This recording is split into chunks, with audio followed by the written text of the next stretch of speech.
আওয়ামী লীগকে যেন পুনর্বাসনের দায়িত্ব নিয়েছে ইসলামী আন্দোলন বাংলাদেশ। বিএনপিতে ঢুকতে ব্যর্থ হওয়া নেতাকর্মীরা শেষ ঠিকানা হিসেবে খুঁজে নিচ্ছেন ইসলামী আন্দোলন বাংলাদেশকে। আগেই বলেছিলাম আপার সাথে পীর সাহেবের গোপন সংযোগ রয়েছে। অবাক হচ্ছেন? না দর্শক, এগুলো কোনোটি আমার কথা নয়। এগুলো সোশ্যাল মিডিয়ায় ভাসতে থাকা বিভিন্ন পোস্টের ক্যাপশন ও কিছু বিচ্ছিন্ন মন্তব্য। কিন্তু এর মূল রহস্য কি? এর মূল রহস্য জানতে আমাদের সঙ্গেই থাকুন পুরো ভিডিও জুড়ে। আসসালামু আলাইকুম ওয়া রাহমাতুল্লাহি ওয়া বারাকাতুহু। 10 দিকের আজকের বিশেষ প্রতিবেদনে আপনাকে স্বাগতম। গত 14 ফেব্রুয়ারি বাগেরহাট জেলার চিতলমারী উপজেলার সাবেক উপজেলা পরিষদ চেয়ারম্যান মোল্লা মুজিবুর রহমান শামীম পার্শ্ববর্তী উপজেলার মোল্লাহাট ব্রাইট মাদ্রাসার বার্ষিক মাহফিলে ইসলামী আন্দোলন বাংলাদেশের সিনিয়র নায়েবে আমির মুফতি সৈয়দ মোহাম্মদ ফৈজুল করিম শাইখ চরমোনাইয়ের হাতে সদস্য ফরম পূরণ করে ইসলামী আন্দোলন বাংলাদেশে যোগদান করেন। তার এই যোগদানের পরেই অনলাইন অফলাইন জুড়ে ইসলামী আন্দোলন বাংলাদেশকে ঘিরে শুরু হয় নানা আলোচনার সমালোচনা। কিন্তু কেন এই সমালোচনা? একজন আওয়ামী লীগ নেতাকে নিজেদের দলে ঠাঁই দেওয়াটাই কি ইসলামী আন্দোলন বাংলাদেশের মূলত অপরাধ, নাকি এর পিছনে রয়েছে অন্য কোনো রহস্য? সেই রহস্য উদ্ঘাটন করতেই আজকে আপনাদের সামনে হাজির হয়েছি। সুপ্রিয় দর্শক মণ্ডলী, জুলাই বিপ্লবে একমাত্র ইসলামী আন্দোলন বাংলাদেশী দলীয় ব্যানারে মাঠে সরব ছিলেন সবসময়ের জন্য, এবং তার ছাত্র সংগঠন ইসলামী ছাত্র আন্দোলন বাংলাদেশও বিভিন্ন ক্যাম্পাসে সরব ভূমিকা রেখেছেন বলেই আমরা জেনে আসছি। তাহলে ফ্যাসিবাদ আওয়ামী লীগের পতনে যে ইসলামী আন্দোলন বাংলাদেশ সরব ভূমিকা রাখলো, তাদের দলেই কিভাবে আওয়ামী লীগ নেতারা পুনর্বাসিত হচ্ছে বলে প্রশ্ন উঠেছে। মূল রহস্য কি এখানে, নাকি অন্য কোথাও? আগে চলুন এই প্রশ্নের উত্তরটা আমরা খুঁজে আসি। এই প্রশ্নের উত্তর জানতে হলে আমাদের প্রথমে চোখ রাখতে হবে জাতীয় দৈনিকগুলোতে। শুধু ইসলামী আন্দোলন বাংলাদেশেই কি জুলাই বিপ্লব পরবর্তী সময়ে আওয়ামী লীগ নেতারা যোগদান করেছেন, নাকি অন্যান্য সংগঠনেও আওয়ামী লীগ নেতারা পুনর্বাসিত হয়েছে, যোগদান করেছে? শুধু এমনটি নয়, বরং বড় বড় পদে সমাসীন হয়েছে। তাহলে চলুন জাতীয় দৈনিকগুলোতে একবার নজর বুলিয়ে আসি।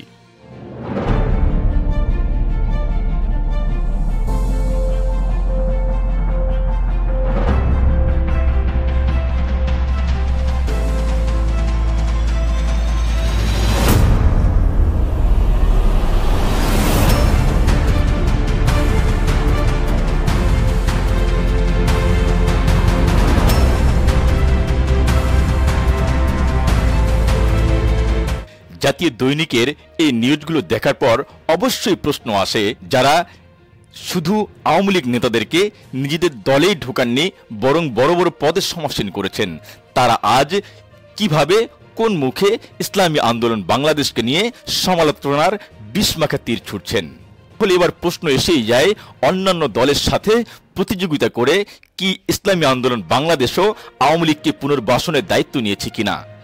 অর্থাৎ অন্যান্য দল গ্রহণ করেছে বলে ইসলামী আন্দোলন বাংলাদেশের মতো একটি নীতির প্রশ্নে আপোষহীন আদর্শিক কাফেলাও কি আওয়ামী লীগের নেতাকর্মীদেরকে নিজেদের দলে ভিড়াবেন, তাদেরকে পুনর্বাসিত করবেন? এটা যৌক্তিক কিনা?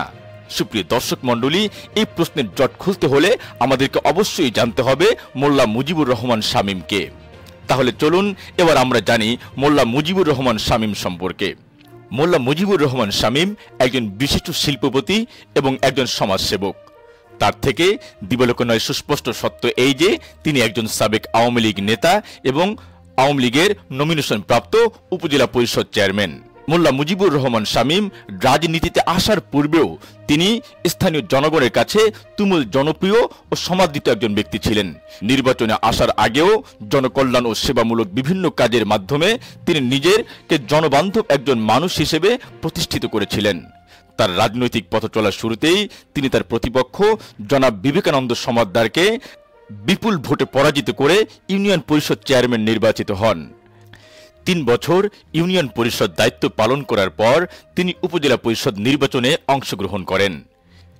নির্বাচনে অংশগ্রহণ করে তার প্রতিপক্ষ সুদীর্ঘ 10 বছরের সাবেক উপজেলা পরিষদ চেয়ারম্যান জনাব অশোক কুমার বড়ালকে বিপুল ভোটে পরাজিত করে উপজেলা চেয়ারম্যান নির্বাচিত হন। চেয়ারম্যান নির্বাচিত হয়ে তিনি চিতলমারী উপজেলা পরিষদে ব্যাপক উন্নয়নমূলক কাজ করেন। আর এই উন্নয়নমূলক কাজের মাধ্যমে পার্শ্ববর্তী উপজেলাগুলোতে তার সুখ্যাতি ছড়িয়ে পড়ে, বেড়ে যায় তার জনপ্রিয়তা।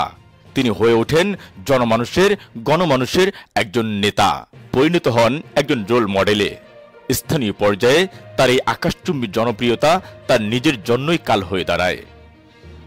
দলবান্ধব আওয়ামী লীগ নেতাকর্মীদের চোখের শূল হয়ে দাঁড়ান তিনি।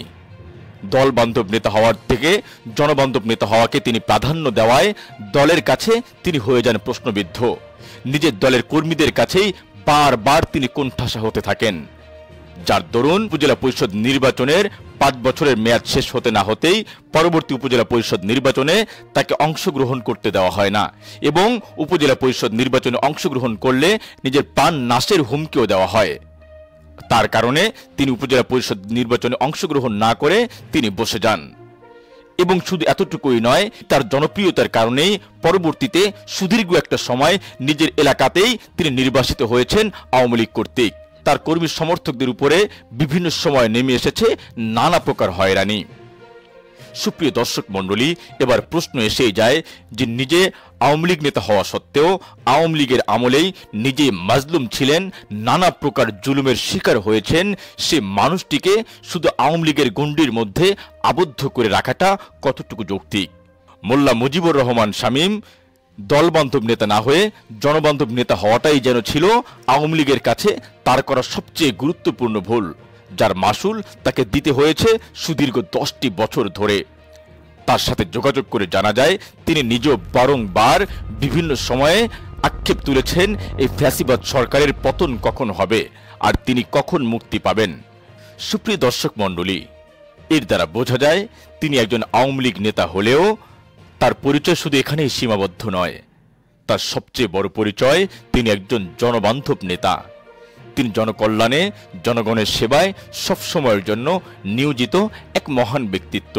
এই কাজে যখন প্রতিবন্ধকতা সৃষ্টি করেছে স্বয়ং আওয়ামী লীগই, তখনই তিনি স্থিরভাবে সিদ্ধান্ত নেন যদি কখনো সুযোগ আসে তখন তিনি তার এই দলগত পরিবর্তনটা নিয়ে আসবেন। জুলাই বিপ্লবে ইসলামী আন্দোলন বাংলাদেশের সরব ভূমিকা দেখে তিনি আরো বেশি মোহিত হয়ে পড়েন। তিনি দেখেন ইসলামী আন্দোলন বাংলাদেশ নীতির প্রশ্নে আপোষহীন একটি দল, সবসময়ের জন্য তার আদর্শকে প্রাধান্য দিয়েই রাজনীতি করে এসেছে। জনগণের কল্যাণে তারা সবসময়ের জন্য নিবেদিত প্রাণ একটি কাফেলা, আর তার জন্য ইসলামী আন্দোলন বাংলাদেশকেই তিনি তার পরবর্তী রাজনৈতিক দল হিসেবে বেছে নিয়েছেন। তাহলে কখনো স্থানীয় পর্যায়ে বড় কোনো জুলুম এবং দুর্নীতির অভিযোগ না থাকা সত্ত্বেও তার এই দল পরিবর্তনে কেন তেলে বেগুনে জ্বলে উঠেছেন অন্যান্য রাজনৈতিক দলের নেতাকর্মীরা? এর কারণটা খুবই সোজা। ইসলামী আন্দোলন বাংলাদেশ তাকে গ্রহণ করেছে তার আদর্শিক পরিবর্তনের কারণে, কিন্তু তাদের অন্তর্দাহের মূল কারণ হচ্ছে মোল্লা মুজিবুর রহমান শামীম একজন তুমুল জনপ্রিয় ও সমাদৃত ব্যক্তিত্ব। তিনি যদি ইসলামী আন্দোলন বাংলাদেশ থেকে নমিনেশন পেয়ে যান, মনোনয়নের মাধ্যমে আগামী সংসদ নির্বাচনে প্রার্থিতা করেন, তার জনপ্রিয়তার কাছে অন্যান্য দলের রাজনৈতিক নেতৃবৃন্দ মুখ থুবড়ে পড়বে। আর সেই ভয় থেকেই মোল্লা মুজিবুর রহমান শামীমের মতো একজন তুমুল জনপ্রিয় নেতাকে নিজেদের দলে ভিড়াতে ব্যর্থ হওয়ার কারণেই তাদের এই অন্তর্দাহ সৃষ্টি হয়েছে।